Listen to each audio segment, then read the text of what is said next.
Hello, Cheche. Can you introduce yourself? Good day, ma'am. I am Mary Ann Pamisa. I am 41 years old. I am married. I have 3 kids, 1 boy and 2 girls. So, are you married? Yes, ma'am. Oh, how long you work here in Hong Kong? 4 years. Do you know how to cook Chinese food? Yes, ma'am. Do you know how to speak Cantonese language? Yes, ma'am.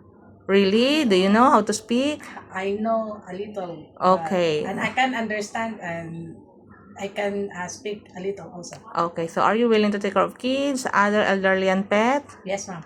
Okay, so do you know how to go market to do by yourself? Yes, ma'am. Okay, can you handle about marketing? Yes, ma'am.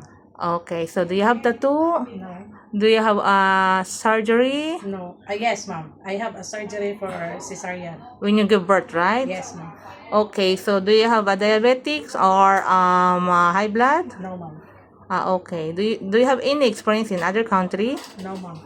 Only in Hong Kong. Yes, ma'am. So how long you work here in Hong Kong? Almost 4 years. Okay. Do you want long term here? Yes, ma'am. As long as you become elderly, you want?